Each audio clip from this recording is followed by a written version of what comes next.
영광의 박수 올려드리도록 하겠습니다. 차려 경례. 너무 귀한 찬양이었죠. 우리 자녀들이 또 오늘 이렇게 찬양으로 섬겼는데 우리 아이들 생각하시면서 또 우리 신앙의 가정 위해서 우리 자녀들을 위해서 여러분들 기도해 주시기를 부탁드리겠습니다. 조금 전 찬양의 제목이 혹시 뭔지 아세요? 오늘 주보에도 나와 있는데 나 주님의 기쁨 되기 원하네, 그 찬양이었죠. 우리 인사 한번 해볼까요? 주님의 기쁨이 되시기를 바랍니다. 함께 인사하겠습니다. 주님의 기쁨이 되시기를 바랍니다. 네. 저 위에는 인사하셨습니까? 네. 오늘은 신앙의 가정에 우리 자녀들, 다음 세대들과 함께 한 자리에 모여서 예배하게 되었습니다.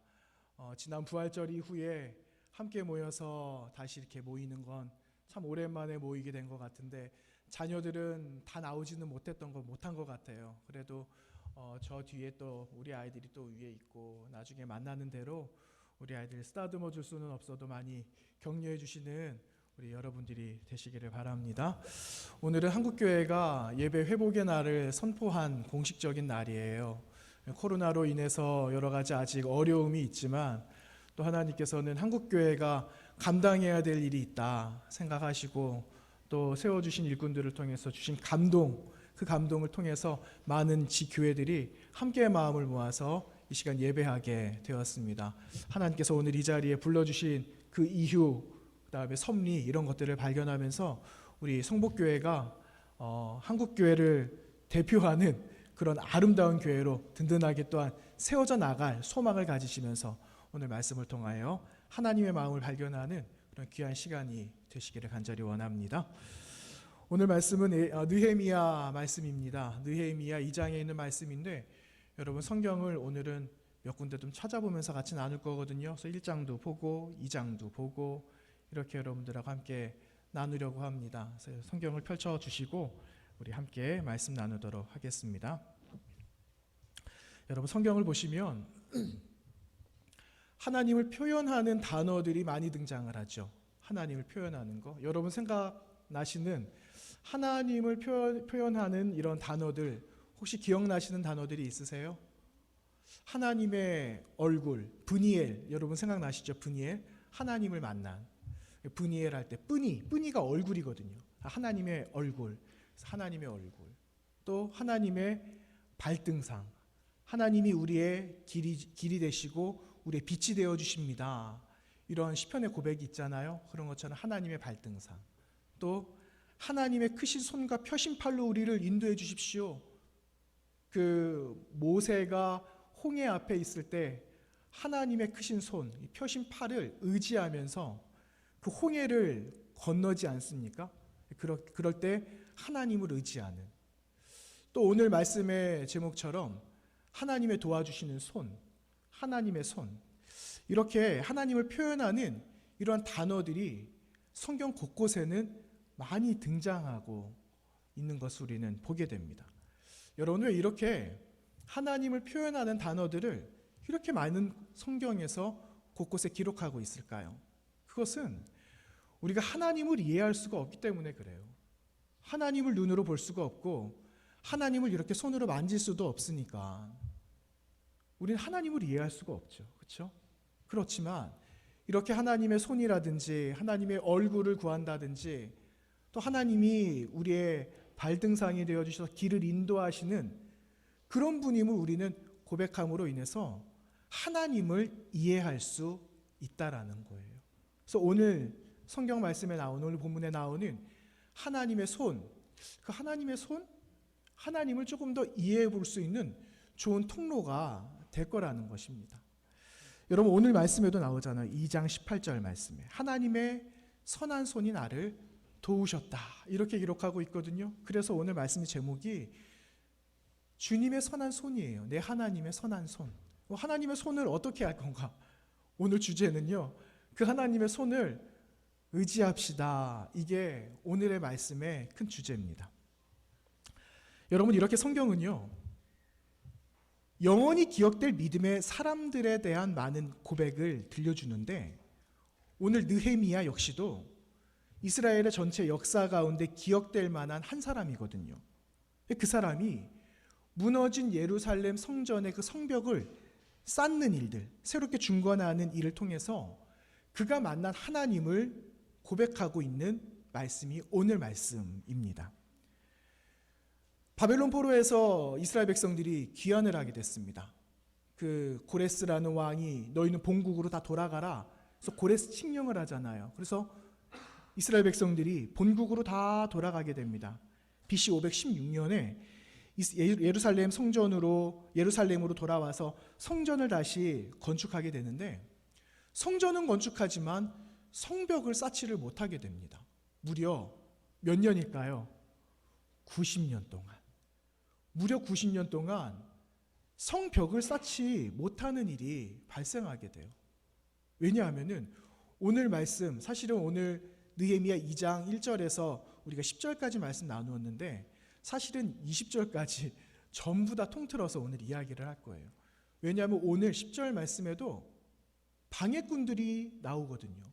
성벽을 쌓으려고 하는데 방해꾼들이 계속해서 방해를 하는 겁니다. 그러니까 이 성벽을 쌓을 수가 없었던 거죠.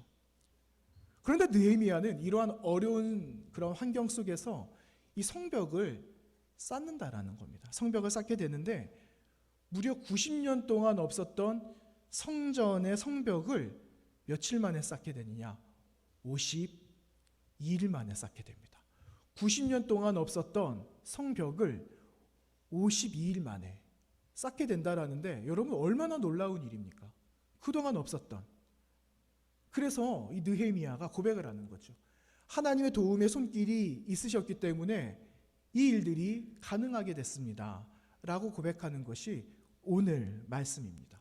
여러분, 이곳에 계시는 저와 여러분, 우리 모두가 느헤미야의 고백처럼 하나님의 도와주시는 손길을 의지하고 그분이 하셨습니다 하는 그 고백을 하는 하나님의 백성들이 다 되시기를 주님의 이름으로 축원합니다. 여러분, 느헤미야는요, 부모 세대가 바벨론으로 붙잡혀 갔을 때 느헤미야는 바벨론 땅에서 태어나게 됩니다. 그러니까는 이스라엘 백성들이 바벨론으로 포로로 끌려갈 때 있었다 없었다? 없었던 거죠. 그렇죠? 바벨론에서 태어나게 된 사람이 느헤미야입니다. 그런데 그는 페르시아, 우리 바사 제국 이렇게 말하잖아요. 바사 제국이 페르시아입니다. 지금으로 말하면 이란 지역이 지금 바사거든요. 그때 바사거든요. 그런데 그 페르시아가 왕성하게 될 때 이 느헤미야라는 사람이 페르시아, 이 바사 제국의 술 맡은 관원장이 되었습니다. 엄청나게 출세를 하게 된 거죠. 그래서 오늘 말씀 우리가 나누진 않았는데 1장 11절에 말씀해 보시면은 맨 끝절에 느헤미야가 회고하면서 맨 마지막 끝절에 이렇게 이야기를 하면 내가 왕의 술관원이 되었습니다 하는 그 말씀이 1장 11절 말씀에 기록되어져 있는 것을 확인해 볼 수 있잖아요. 여러분, 술 맡은 관원이다 라는 것은 그냥 우리가 말하는 술만 담당하는 것이 아니라 왕이 먹을 음식의 모든 것을 다 맡고 있는 사람이에요. 그러니까는 그때 당시만 해도 독살의 위험이 있어요. 그 왕을 어떻게 해하려고 하는 음모가 많았거든요. 그러다 보니까 이 음식에다가 독을 타는 거예요. 그래서 독살을 하려고 하는 위협이 늘 있었다라는 거죠. 그런데 이 음식에, 왕이 드실 음식에 독이 있는지 없는지 검사하는 사람이 누구라고요? 느헤미야입니다. 느헤미야. 그러니까 느헤미야가 조그만 엉뚱한 마음을 가지면 바사 제국이 아닥사스다 왕을 한순간에 보낼 수 있는 거예요. 그런데 그가 그렇게 하지 않았죠. 왕의 신임을 얻고 왕의 총애를 얻어서 그가 이렇게 술 맡은 관원이 되었는데 그가 이렇게 된 것이 하나님께서 함께 하셨다는 것을 그는 마음으로 믿고 그 고백으로 그 자리를 지키고 있었던 사람이다라는 겁니다. 여러분, 오늘 말씀 저 위에 1장 말씀 한번 볼까요? 1장에 보시면 1장 2절과 3절 말씀, 비록 그가 느헤미야가 바사 제국의 술 맡은 관원이 되었지만 그가 너무너무 불편한 마음을 가지고 있었다라는 걸 1장 2절과 3절 말씀에서 확인해 볼 수가 있는데 도대체 어떤 마음인지 우리 한번 확인해 봤으면 좋겠습니다. 2절과 3절 말씀 다 같이 읽겠습니다. 시작. 내 형제들 가운데 하나인 하나니가 두어 사람과 함께 유다에서 내게 이를 얻기로 내가 그 사로잡힘을 면하고 남아있는 유다와 예루살렘 사람들의 형편을 물은즉 그들이 내게 이르되 사로잡힘을 면하고 남아있는 자들이 그 지방 거기서 큰 환난을 당하고 능욕을 받으며 예루살렘 성은 허물어지고 성문들은 불탔다 하는지라. 아멘. 술 맡은 관원이었던 느헤미야가 왕의 그 직무를 잘 감당해야 되는데 이 마음이 어디 있느냐? 예루살렘에 가 있는 거예요. 예루살렘에. 내 몸은 지금 페르시아에 있는데 이 마음은 예루살렘에 가 있는 겁니다. 고국에 관한 소식이 늘 궁금했는데 이제는 포로 생활을 마치고 고국으로 사람들이 돌아왔거든요. 그러니까 이 고국에 대한 이 마음이 얼마나 좋은 소식만을 듣기를 원하고 어떻게 이 사람들이 살아가고 있을까 얼마나 궁금했습니까? 그러나 고국에 대한 형편없는 소식을 듣게 되었으니까 느헤미야의 심정이 어떠했겠느냐 하는 거죠. 여러분 금방 읽어볼 수 있지 않습니까? 그래서 느헤미야가 그 소식을 들은 이후에 4절 말씀에 이렇게 기록을 하고 있어요. 내가 이 말을 듣고 앉아서 울고 수일 동안 슬퍼하며 하늘의 하나님 앞에 금식하며 기도하였다. 4절 말씀에 기록하고 있잖아요.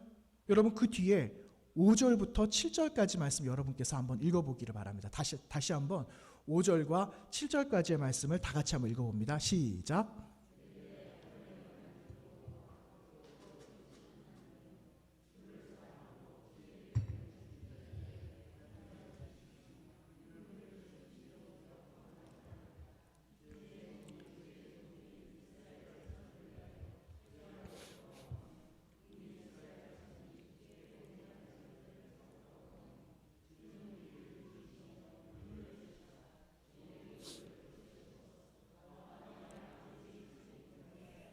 주를 향하여 크게 악을 행하여 주께서 주의 종 모세에게 명령하신 계명과 율례와 규례를 지키지 아니하였나이다. 아멘. 여러분 우리는 이 기도 속에서 느헤미야의 그 마음을 읽어볼 수가 있어요. 바벨론으로 끌려가게 된 그 원인과 그리고 그 이유가 무엇입니까? 한마디로 말하면 하나님의 말씀을 듣지 않은 거예요. 하나님의 말씀을 순종하지 않은 거죠. 지키지 않음에 대한 그 결과인데 백성이 환난을 당하고 능욕을 받고 있는 이 지금 그 말씀의 귀중함을 다시 한번 깨닫는 겁니다. 다시 한번 우리에게 주셨던 과거에 말씀하신 하나님의 말씀을 회고하고 다시 한번 깨달으면서 느헤미야가 하나님 앞에 회개하고 있는 이 장면이 1장 5절에서 7절까지의 장면이거든요. 여러분 이 범죄함이 느헤미야의 범죄함일까요? 그렇지 않아요. 이 범죄함은 느헤미야하고는 아무런 관련이 없다라고 해도 과언은 아닐 겁니다. 그럼에도 불구하고 느헤미야가 조상들의 죄를 나의 죄로 고백하고 있다라는 건 바로 내가 연대적인 책임을 지겠습니다. 나도 이스라엘 백성, 하나님의 백성이니 나도 그 무거운 짐을 나도 짊어지겠습니다 하는 그러한 마음에 담겨져 있는 기도의 고백이었다라는 거죠. 그래서 그는 죄 가운데 자신을 제외하지 않고 과거에 나의 선조들이 지은 그 모든 죄를 나의 죄로 받아들이고 있다라는 겁니다. 사랑하는 여러분, 하나님이 기뻐하시는 기도가 무슨 기도일까요? 하나님이 기뻐하시는 기도는 철저한 회개가 담긴 기도예요. 내 마음을 찢어가면서 하나님 앞에 엎드리고 하나님 앞에 탄식하면서 마음으로 드리는 그 기도, 하나님께서 불쌍히 여겨주신다라는 사실을 기억해야 됩니다. 때문에 하나님의 이름을 위하여 나아가 내 마음의 영적인 근심을 가지고 하나님의 뜻을 위하여 간구하는 자들이 되어야 하는 것입니다. 그때 도와주시는 하나님을 우리는 경험할 수가 있는 것입니다. 그런데 여러분, 걱정하는 일이 있거나 혹은 근심되는 일이 만약에 있다. 그럼 여러분 어떻습니까? 앞에 큰 일을 앞두고 있습니다. 이 일을 감당하려고 하는데 밤잠이 제대로 자지지가 않죠. 잠을 설칠 수밖에 없게 되고 먹는 음식이 들어가는 건지 많은 건지 알 수가 없고 그렇다는 것 아니겠습니까? 큰 일을 앞두고 심적인 부담을 가질 수밖에 없는 겁니다. 여러분, 이 자리에서 우리 선배 목사님들 그리고 한국교회 지금도 동일한 시간에 같이 예배드리고 있는 이 강단, 사실은 강단에서 말씀을 전한다라는 것이 너무너무 부담되는 일인지 여러분 아십니까 혹시? 너무너무 부담이 되는 일이에요. 그런데 여러분, 이 심적인 부담을 가지고 한국교회의 수많은 선배 목사님들 또 지나간 모든 목사님들께서 그 부담을 가지고 지금까지 섬겨오시고 저도 그렇게 지금 하고 있는데, 만약에 여러분 말씀 준비가 잘 되지 않는다라면 얼마나 이 마음이 힘들까요? 그렇죠? 여러분, 이 마음이 제 마음이에요. 제 마음이 그렇다라는 거예요.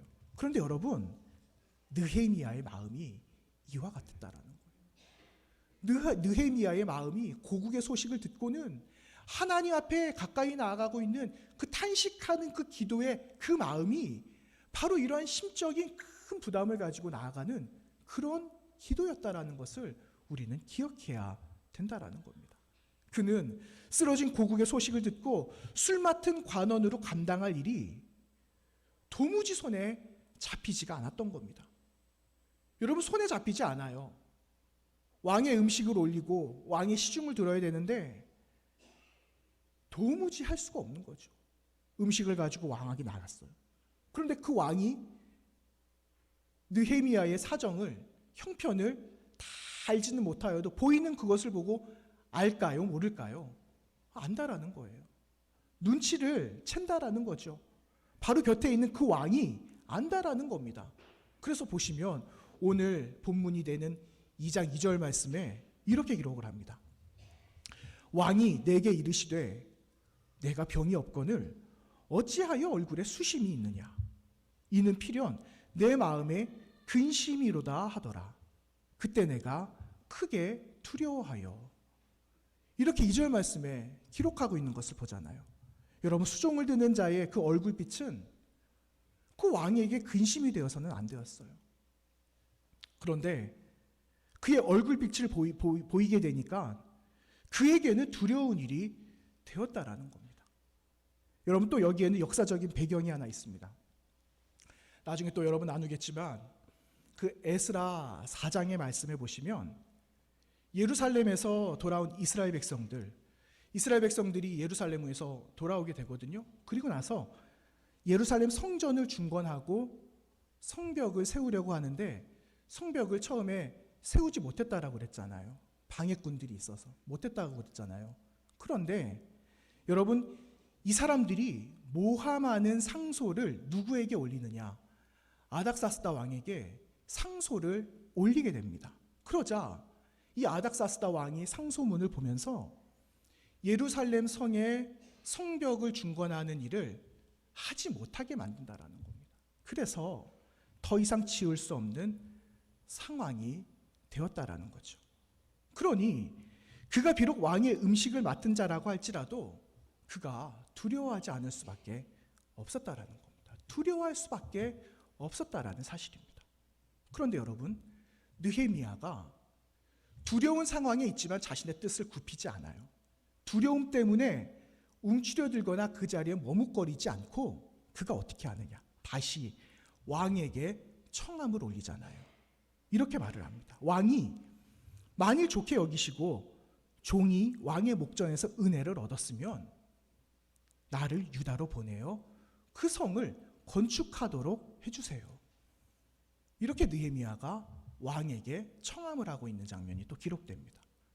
사랑하는 여러분, 아무리 왕에게 신임을 받는다라고 할지라도 왕이 처음에 한 그 결정은 번복될 수가 없는 거예요. 번복될 수 없거든요. 그럼에도 느헤미야가 담대하게 왕에게 나아갈 수 있는 것은 그가 그 일을 위해서 하나님 앞에 기도했던 사람이었기 때문에 그가 담대하게 나아갈 수가 있었던 겁니다. 여러분, 그가 어떻게 기도했죠? 그가 울면서 기도했어요. 그가 금식하면서 기도했습니다. 하나님의 긍휼을 간구하면서 하나님 앞에 기도했습니다. 조상들의 그 과오들, 하나님 말씀 앞에 바르게 살지 못했던 것들, 이런 것들을 다 짊어지고 그가 기도했던 겁니다. 그러니 하나님께서 그 기도를 외면하시겠습니까? 그렇지 않죠. 하나님은 그 기도를 외면하지 않으셨다라는 사실입니다. 여러분, 우리 이 삶에 인간적으로도 한번 생각해 보면 내 힘으로 감당할 수 없는 일이 너무나 많이 있어요. 그런데 여러분, 우리가 내가 감당할 수 없다라고 해서 주저앉을 수 있습니까? 쉽게 포기할 수 없어요. 왜냐? 하나님이 계시기 때문에 그렇습니다. 아무리 큰 어려움이 있어도 지금 여러분과 저에게는 전능하신 하나님이 계시기 때문에 우리는 눈앞에 펼쳐져 있는 이 어려운 순간이 닥쳐온다라고 해도 우리는 이것을 포기할 수 없다라는 겁니다. 그래서 다윗과 같은 사람은 시편 40편 말씀에서 이런 고백을 합니다. 내가 여호와를 기다리고 기다렸더니 귀를 기울이사 나의 부르짖음을 들으셨도다. 나를 기가 막힐 웅덩이와 수렁에서 끌어올리시고 내 발을 반석 위에 두사 내 걸음을 견고하게 하셨도다. 이런 다윗의 고백을 우리는 또 들어볼 수가 있습니다. 사랑하는 여러분, 하나님은 기가 막히게 응답하시는 분이심을 믿습니다. 여러분, 나의 경험도 좋지만 먼저 내가 하나님 앞에 기도하는 것을 우선으로 여긴다면 느헤미야의 방법과 그 결정으로 우리는 더 큰 믿음의 사람이 될 수 있는 것입니다. 나아가서 내 하나님의 선하신 그분의 손이 나를 도우셨다라고 고백할 수 있게 되는 것입니다. 하나님의 선하신 손이 도우시면 여러분, 모든 것이 해결되는 줄로 믿습니다. 불가능하다라고 여길 만한 것도 충분히 남음이 있는 줄로 믿는 것입니다. 하나님의 선한 손이 움직이시도록 기다리면서 믿음으로 기도하는 우리 모두가 되시기를 간절히 바랍니다. 그러면 여러분, 우리가 언제까지 기도해야 될까요? 언제까지 기도하시겠습니까? 여러분, 느헤미야의 이 기도는 사실은 즉각적인 그 응답이 아니었다라는 것을 확인해 볼 수 있어요. 여러분, 느헤미야 1장 1절 말씀 한번 보시겠습니까? 느헤미야 1장 1절 말씀을 보시면 이렇게 기록합니다. 하가랴의 아들 느헤미야의 말이라 하면서 아닥사스다 왕 제20년 기슬루월에 내가 수산궁에 있었다. 이렇게 말을 합니다. 아닥사스다 왕 제20년 기슬루월 하면은, 기슬루월은 지금 우리 쓰는 태양력으로 보면은 11월이거든요. 11월. 그리고 여러분 2장 1절 보세요. 2장 1절 보시면 아닥사스다 왕 제20년 무슨 월이라고 기록합니까? 니산월. 유대력 니산월 이렇게 말을 하는데 지금 태양력으로 3월을 말을 해요. 3월. 여러분, 그러면 우리가 계산을 하려면 3월부터 4, 5, 6, 7 이렇게 하는 게 맞잖아요. 그렇지만 유대력은 그렇지 않아요. 왜냐하면은 우리는 처음 시작하는 새해가 1월이잖아요. 그런데 유대력은요 9월입니다. 9월. 9월 중순이 새해예요. 그렇기 때문에 9월부터 가는 거죠. 9월부터. 그렇게 되면 11월부터 체크를 하는 거예요. 11월, 12월, 1월, 2월, 3월까지 하면은 느헤미야가 몇 개월을 기도했다고요? 무려 4개월을 기도하는 거예요. 4개월을 하나님 앞에 지속적으로 인내하면서 기도했다라는 것을 알 수가 있어요. 그렇죠? 꾸준히 기도했다라는 것을 알게 됩니다. 여러분, 그가 그 마음이 얼마나 애가 탔을까요? 4개월이 더 됐을 수도 있어요. 그렇죠? 더 됐겠죠. 더 될 수도 있는 가능성을 가지고 있지만 그는 서둘러서 재촉하지 않았다라는 겁니다. 하나님의 때, 응답이 있을 때까지 그의 마음을 졸이면서 나라를 위해서 기도하고 있는 그 느헤미야를 우리는 볼 수가 있어요. 여러분, 잠언 17장 22절 말씀에는 이런 말씀이 있습니다.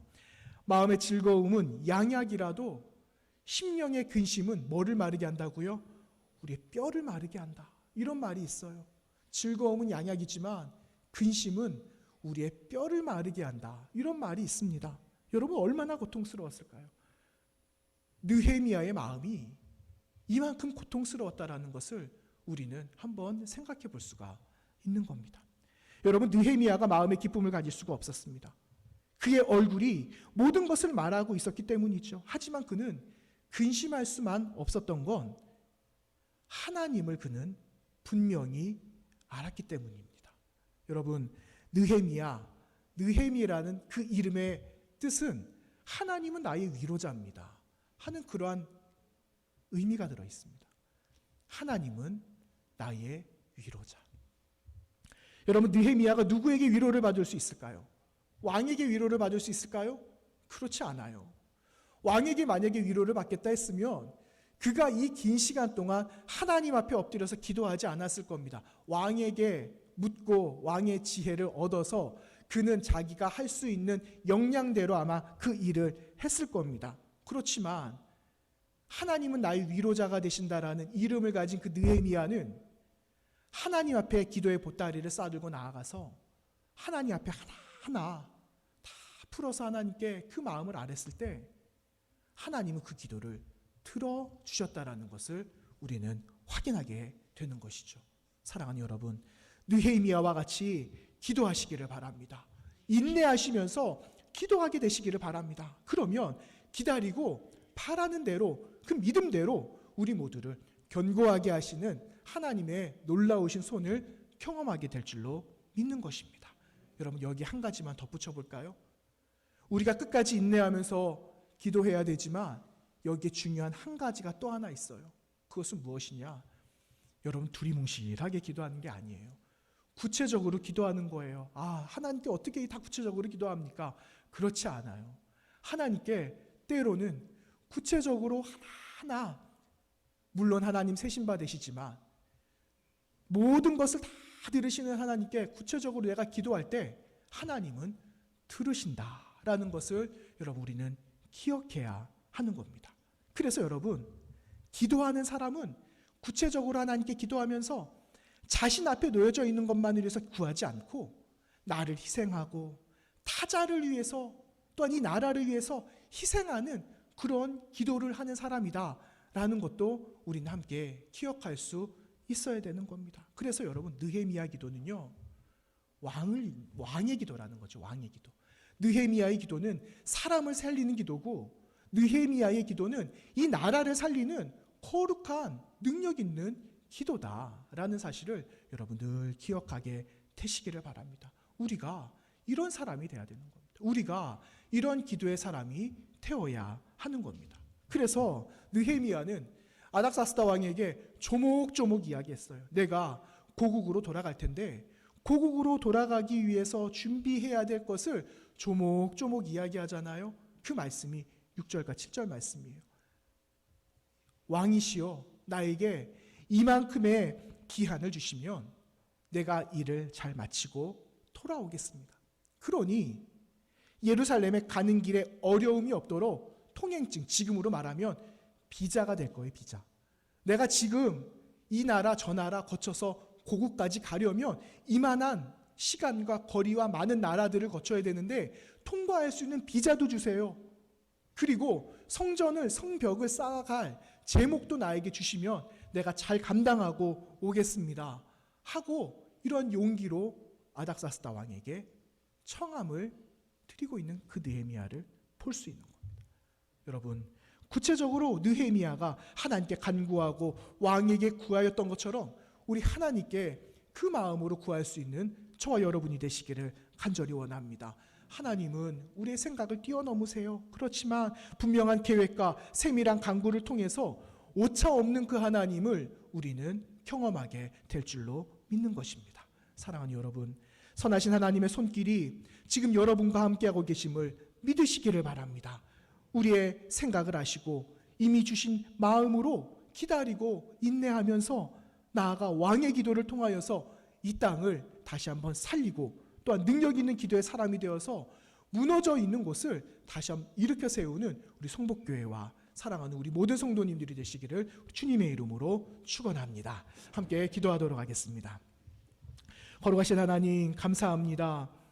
하나님의 백성 삼아주셔서 무너져 있는 모든 망대들을 다시 한번 수축할 수 있는 용기를 더하여 주시고, 이 땅의 주변을 돌아보며 무너져 있는 많은 곳들을 바라보고 마음 아파할 수 있도록 은혜를 주시니 고맙습니다. 하나님, 그 마음을 가지고 무너져 있는 곳을 다시 한번 세우고, 또한 이 교회를 세워나가고 내 마음속에 있는 교회까지 함께 더불어 세워나감으로 인하여 하나님 기뻐하시는 거룩한 교회로 다시 시작할 수 있도록 은혜를 더하여 주옵소서. 이 모든 하나님의 역사 가운데 저희들을 참여시켜 주셨으니 하나님, 기쁨 가운데 동참하는 이 모든 교회와 또한 모든 성도들, 특별히 우리 교회가 되게 하여 주시고, 사랑하는 다음 세대들도 동일하게 하나님 사용해 주시는 놀라운 은혜가 있게 하여 주옵소서. 예수님 거룩하신 이름으로 감사하며 기도하옵나이다.